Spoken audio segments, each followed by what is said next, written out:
그래서 8장 8절에서 21절 갈대와 거미줄 같은 인생이라고는 제목을 가지고 하나님의 말씀 보도록 하겠습니다. 자, 8절부터 한 절씩 교독합니다. 청하건대 너는 옛시대 사람에게 물으며 조상들이 터득한 일을 배울지어다. 우리는 어제부터 있었을 뿐이라 우리는 아는 것이 없으며 세상에 있는 날의 그림자와 같으니라. 그들이 내게 가르쳐 이르지 아니하겠느냐? 그 마음에서 나오는 말을 하지 아니하겠느냐? 왕골이 심퍼라인 데서 크게 자라겠으며 갈대가 물 없는 데서 크게 자라겠느냐.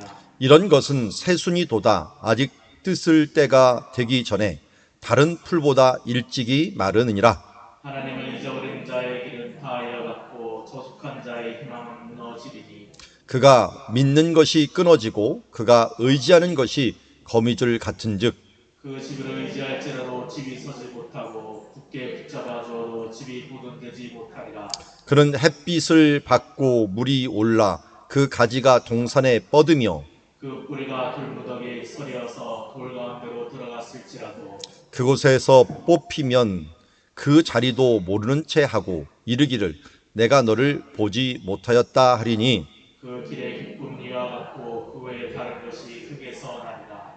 하나님은 순전한 사람을 버리지 아니하시고 악한 자를 붙들어 주지 아니하심으로 웃음을 내 입에 즐거운 소리를 내 입술에 채우시리니.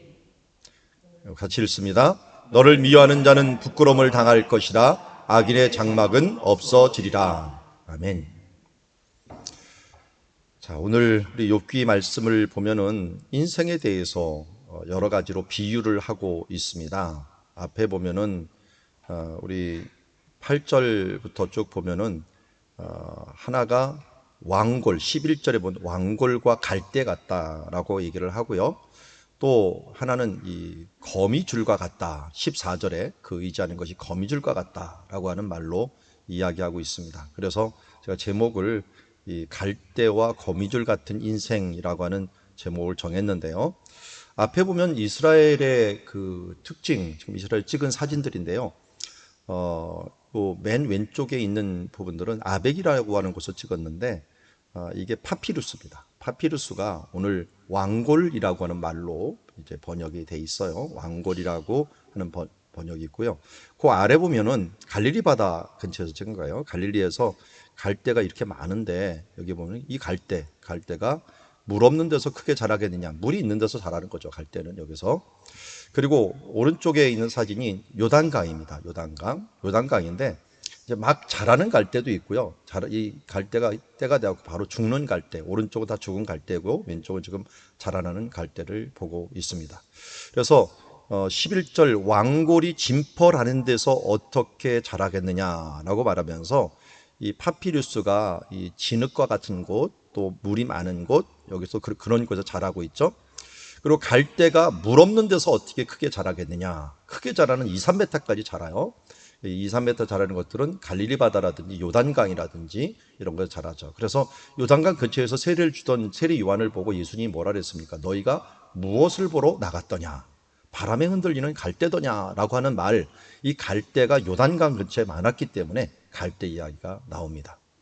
그런데 이게 특징이 있어요. 이런 것들은 새순이 돋아 아직 뜯을 때가 되기 전에 다른 풀보다 일찍 마르니라 라고 하는데, 자, 우리가 잘 알듯이 이스라엘은 겨울에 풀이 납니다. 겨울에 풀이 나요. 그래서 겨울에 풀이 나는데 비가 우기가 오기 때문에 그래요. 다른 데는 여름에는 다 마르는데 이 갈대들은 여름에는 자라요. 여름엔 자라는데 겨울이 되면 또 추우면 죽어버려요. 죽어버리니까 이게 풀하고 갈대하고 같은 풀이긴 풀인데 이 생장 주기가 틀려버리는 거죠. 그때를 얘기하는 것이라고 할 수 있습니다. 이제 새순이 돋아 아직 뜯을 때가 되기 전에 풀보다 일찍 죽어버린다. 풀은 막 자라기 시작하는데 이제 이 갈대들은 겨울이 돼갖고 죽어버리는. 그 풀은 대부분 추위에는 좀 강한 편이에요. 영하로 안 떨어지니까 이스라엘은 안 떨어지는데 뭐 영상 눈이 내려도 풀은 거의 1차적으로 죽지는 않습니다. 대부분 추위에 강한 풀들은. 그런데 갈대는 죽기 때문에 그 부분들을 이야기하면서 새순이 돋아 아직 뜯을 때가 되기도 전에 다른 풀보다 일찍 마르는 그런 모습이 있다 하면서 인생을 이렇게 갑자기 크는 것 같지만 결국은 완벽하게 열매를 맺지 못하고 죽어가는 갈대와 같구나. 그러니까 인생이 뭐냐면 부르르 올랐다가 뭐 끌었다가 바로 떨어져 버리는 이런 모습.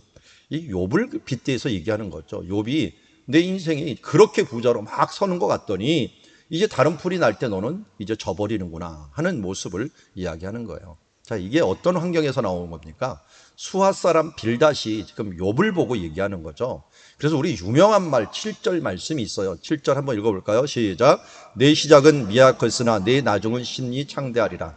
내가 회개하고 돌아오고 내 아들도 죄 때문에 죽었지 않냐? 그러니까 회개하고 돌아오면 너는 하나님께서 복을 주셔갖고 내 시작은 지금 미약했으나 내 나중은 심히 창대할 수 있어 하면서 8절 9절이 왜냐하면으로 사실은 시작돼요. 키라고 하는 단어가 왜냐하면인데요.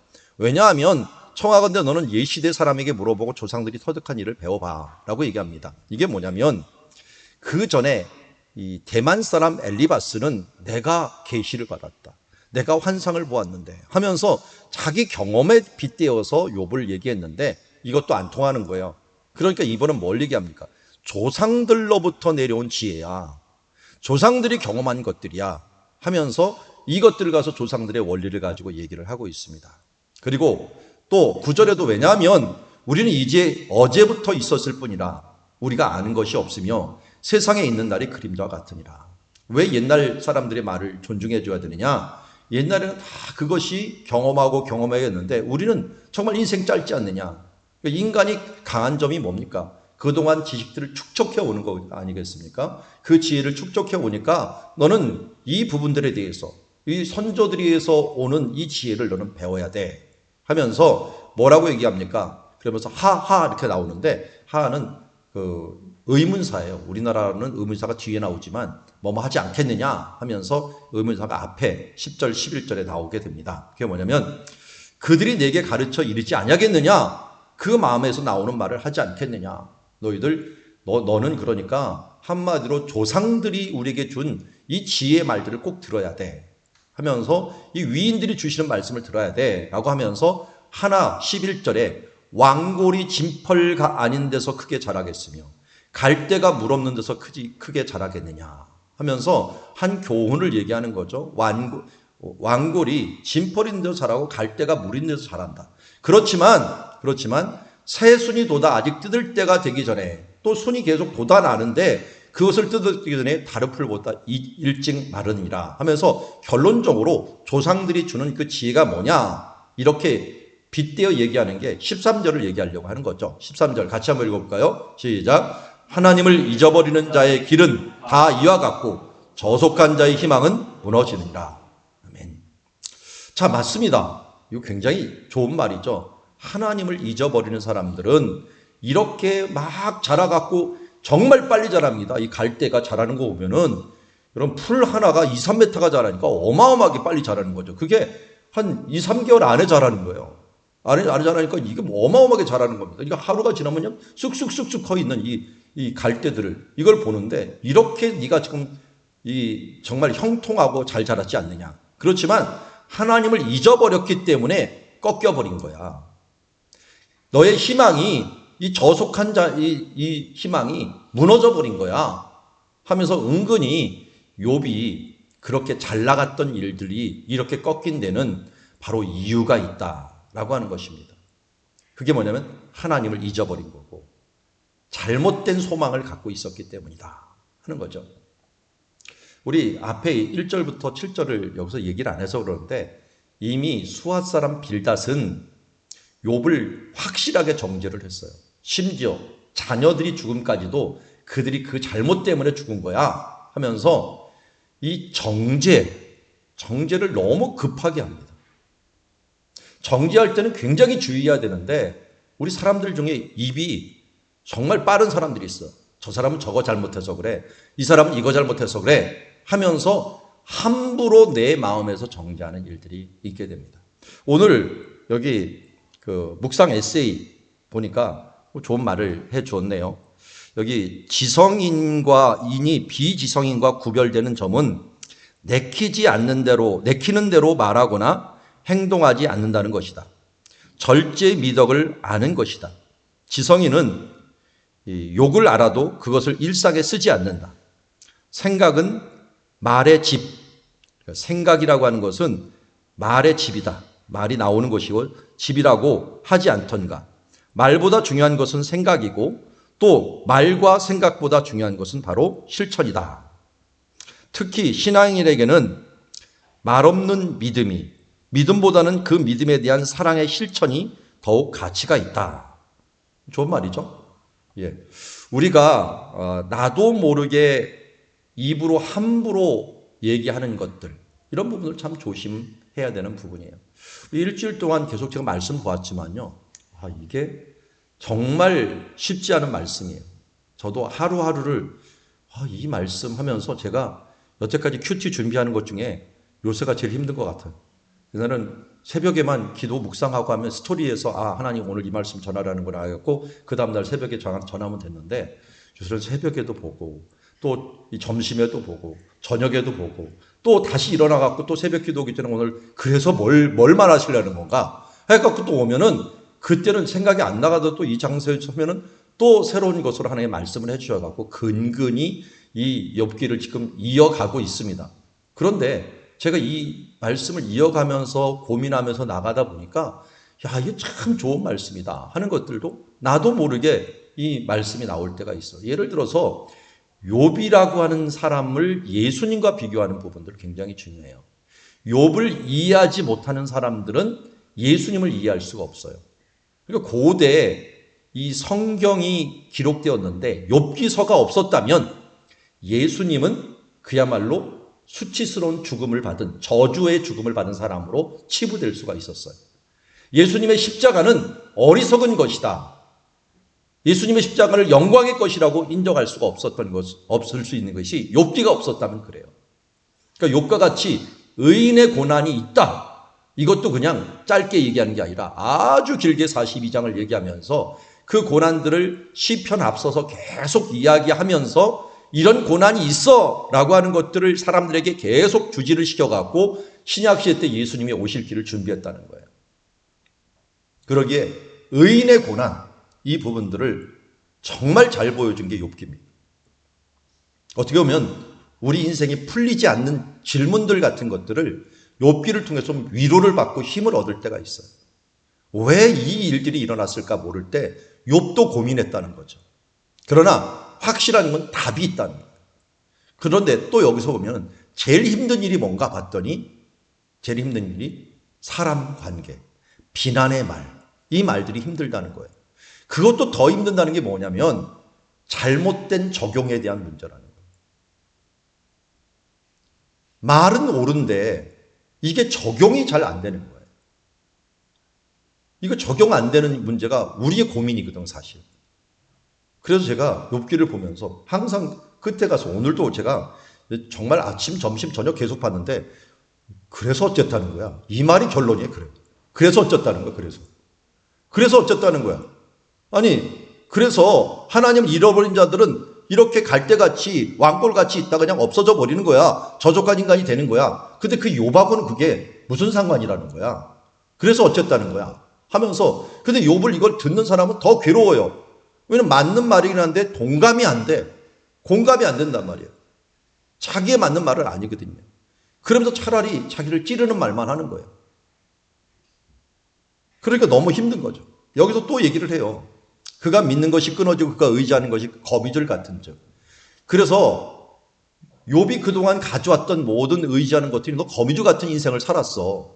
그 집을 의지할 때도 집이 서지도 못했고 굳게 붙잡아 주어도 집이 보존되지 못한 거야. 그는 햇빛을 받고 물에 올라 그 가지가 동산에 뻗으며 그 뿌리가 돌무더기에 서리어 돌 가운데 들어갔을지라도. 이게 뭐냐면 이 모습을 한번 제가 볼게요.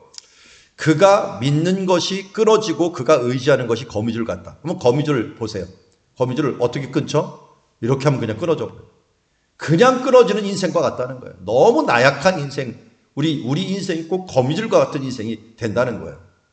그리고 17절에 가서 그 뿌리가 돌 무더기에 서리어서 돌 가운데 들어갔을지라도. 자, 여기 소나무들 한번 보세요. 이렇게 돌 가운데 뿌리 박으면 어떻게 될까요? 흔들리지가 않아요. 그러면 절대로 안 흔들릴 거라고 생각했던 인생이 어떻게 돼요? 그곳에서 뽑혀버리면 그 자리도 모르는 채 한다는 거예요. 그 뿌리가 있었어? 하면서 모른 척 해버리고 내가 이르기를 내가 너를 보지 못하였다 하면서 땅이 본체 많지 한다는 것이죠. 그래서 그 길이 기쁨은 이와 같고 그 후에 다른 것이 차라리 흙에 나면서 그가 거기에 뿌리 박혔던 것들, 그 바위에 뿌리 박혔던 것을 기억조차를 안 할 것이다 라고 얘기하는 것이에요. 우리 인생이 그럽니다. 여러분, 한 사람이 정말 저 사람 없으면 어떻게 될까?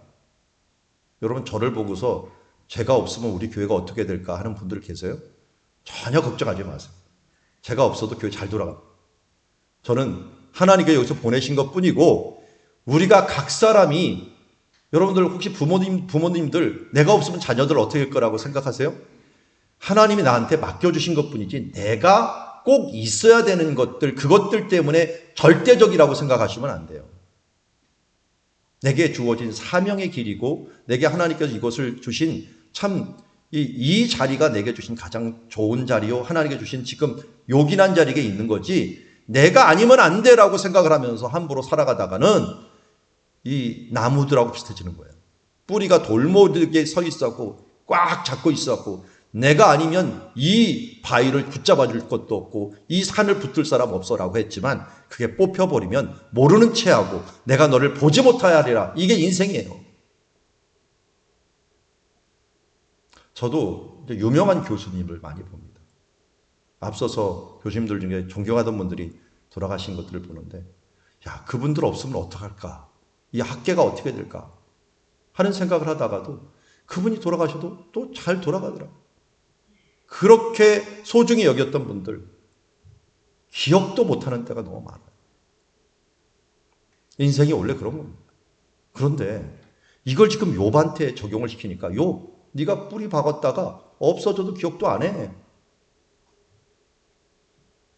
그 길의 기쁨은 이와 같고 그 후에 다른 것이 흙에서 태어나는 거야. 하나님은 순전한 사람을 버리지 아니하시고 악한 자를 붙들어 주심으로 이제 20절부터 22절까지는 의인들을 얘기하는 거예요. 순전한 사람을 버리지 않는다. 악한 자를 붙들어 주지 않아. 웃음을 내 입에 즐거운 소리로 내 입술에 채우실 거야. 그러니까 너는 미워하는 자는 부끄러움을 당할 것이요 악인의 장막은 없어질 것이다. 그러니까 빨리 회개하고 돌아와. 순전한 사람이 되어서 그러면 하나님께서 버리지 않고 다시 웃음을 내 입에 줄 것이고 즐거움을 너에게 줄 것이며 부끄러움을 당하지 아니할 것이야. 그렇지만 내 악인으로 계속 있고 회개하지 않으면 장막이 없어질 거야.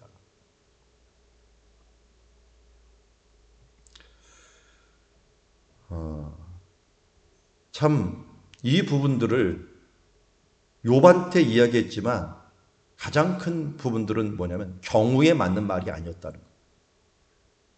그런데요, 여러분, 우리가 말씀을 볼 때 그렇지 않나요? 말씀이 내게 딱 박혀와야 되는데 이 말씀이 내 경우하고 자꾸만 이질감을 느껴져요. 그러다 보니까 그냥 인생이 갈대와 같이 거미줄같이 뿌리 뽑힌 나무와 같이 보이다가도 이것이 나하고 무슨 상관이 있는가 하는 부분들을 보게 됩니다. 그래서 저희가 고민을 많이 했어요.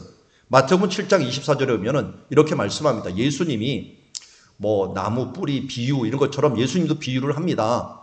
누구든지 나의 이 말을 듣고 행하는 자는 그 집을 반석 위에 지은 지혜로운 사람 같으리니. 자, 말씀을 듣고 행해야 되는데 어떻게 행해야 되는지를 알아야 될 거 아니에요. 요 접속점을 잘 해갖고 행하는 자는 지혜로운 사람인데 어떤 사람이에요? 반석 위에 집을 지은 사람들과 같이 지혜로운 사람이다.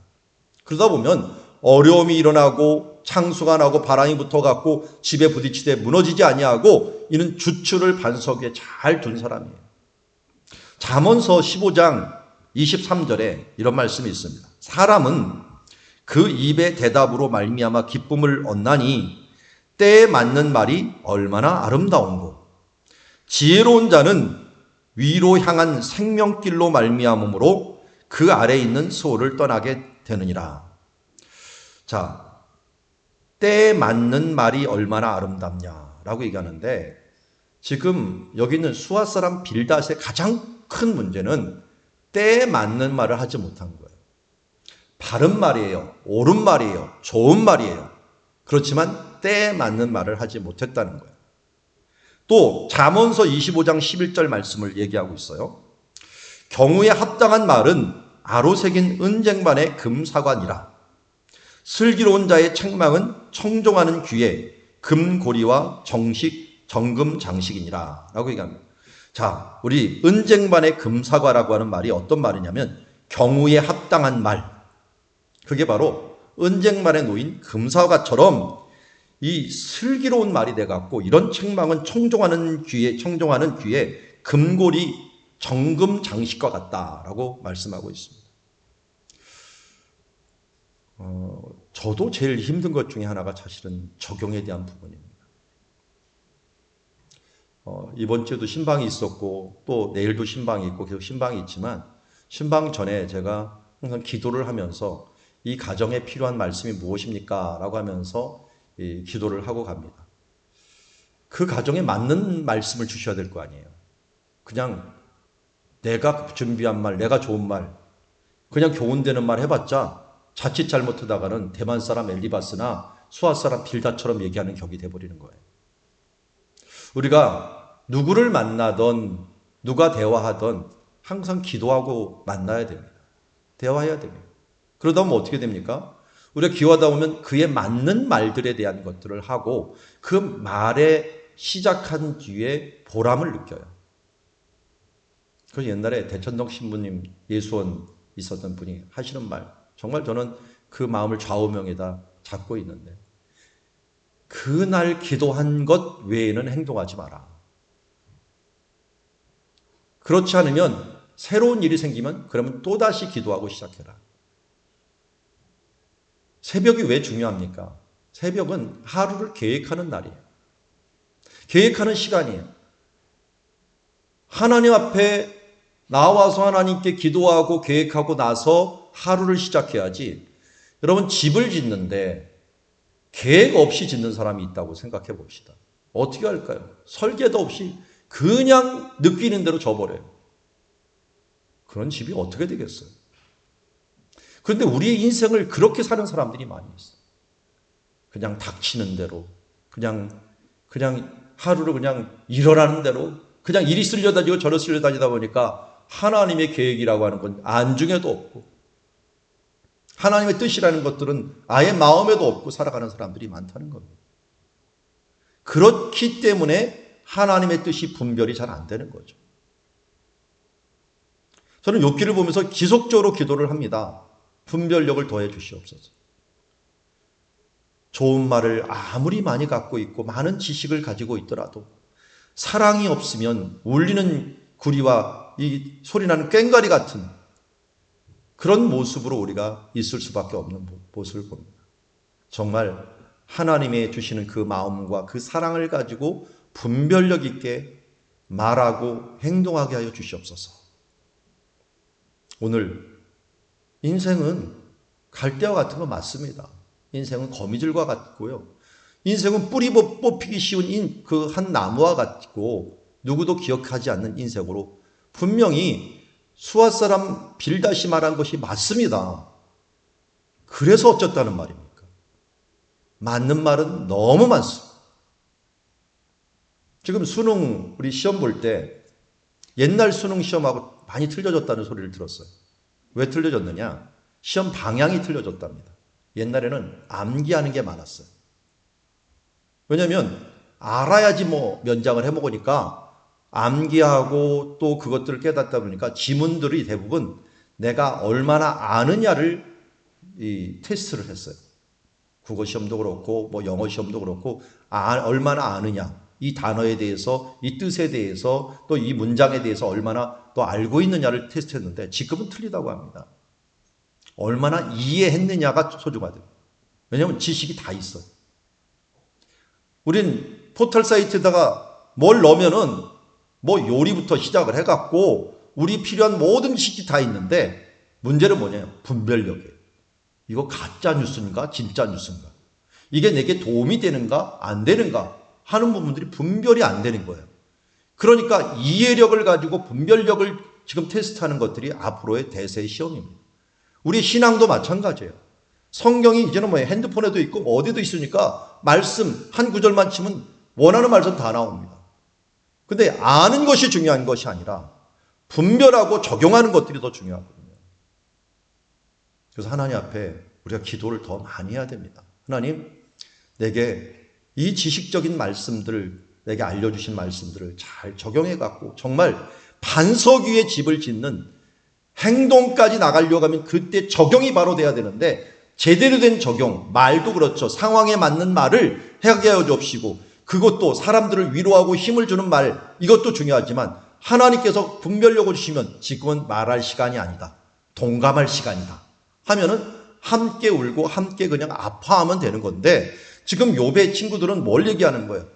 동감하고 아파하기보다는 욥이 지금 아프다고 막 소리내고 있는 거잖아요. 자기가 뭐 힘들다 이런 얘기 저런 얘기를 하면은 지금 그 사람이 좀 과하게 말할 수 있어요. 그런데도 지금 그 욥이 상황을 알잖아요. 아프니까 그래? 그러면서 같이 눈물 지면서 같이 한탄하면서 있으면 되는데, 거기다 대고 더 많이 얘기하고 거기다 대고 그러니까 이런 거야, 이러니까 저런 거야 한참 설명을 해봤자 이게 더 마음을 아프게 하고 힘들게 하는 그 상황밖에 되지 않는 것을 보게 됩니다. 예수님이 겟세마네 기도에서 제자들에게 뭘 요구했습니까? 와서 예수님께서 제자들을 보면서 너무 안타까운 게 뭡니까? 잠자는 거였어요. 예수님이 원하는 것은 대단한 기도가 아니었어요. 함께 깨어 있을 수 없더냐? 나와 함께 깨어 있을 수 없느냐? 나 이렇게 괴로운데 함께 깨어 있을 수 없더냐? 오늘도 하나님께서 우리에게 원하는 게 뭘까요? 더 많은 행동과 더 많은 의로운 행위들을 통하여 하나님께 영광을 돌리는 것일까요? 아니에요. 하나님과 동행하는 거예요. 그냥 하나님과 함께하고 하나님의 마음을 같이 하고 그 하나님과 함께 주 예수 그리스도의 마음으로, 그 눈으로 세상을 쳐다봐보고 또 하나님의 그 아픈 가슴으로 함께 우리도 울어주고 주님의 눈으로 형제 자매를 바라보는 것들이 중요하지 않겠습니까? 그러다 보면 동감이 되고, 그러다 보면 어느새 자기도 자기 문제 알죠. 왜 모릅니까? 하나님이 깨닫게 하고. 회개는 절대 지적한다고 회개가 나오는 건 아니에요. 회개는 성령님이 그 사람들이 터치할 때 나오는 거예요. 회개하고 애통한 마음 충만하게 없어서. 그 앞에 무슨 가사 붙어 있어요? 성령이여 강림하사. 성령님이 강림할 때 진정으로 우리가 죄된 모습을 보고 회개의 마음으로 나오지, 너 이거 잘못해서 저거 잘못한다고 회개 나오는 게 아니에요. 그래서 교훈하지 말고 사람들에게 훈계하지 말라 그러잖아요. 자칫 잘못한다고 우리가 성령이 터치해야 될 것들을 갖다가 우리가 먼저 터치하고 괜히 마음을 막아버리는 일들이 발생하게 된다는 것이죠. 여러분, 이런 모든 문제는 분별력입니다. 솔로몬이 괜히 분별력을 달라고 기도한 게 아니에요. 오늘 우리 사회에 동감할 수 있는 능력과 이 분별력, 저도 너무나도 필요합니다. 그래서 매일같이 이 부분들 하지만 항상 또 실패해요. 그때 이래야 되는 건데, 저래야 되는 건데. 여러분 더 기도해 주시고, 저를 위해서도 기도해 주시고, 여러분들도 나 자신, 특별히 나 자신에 대해서 하나님 말씀 적용할 때 함부로 나 자신 정죄하지 마세요. 그 전에 하나님의 마음을 느끼세요. 하나님의 마음을 동감하면 그 마음으로 나 자신도 쳐다보고 또 다른 사람들 쳐다볼 수 있는 그런 모습이 우리 가운데 있기를 원합니다.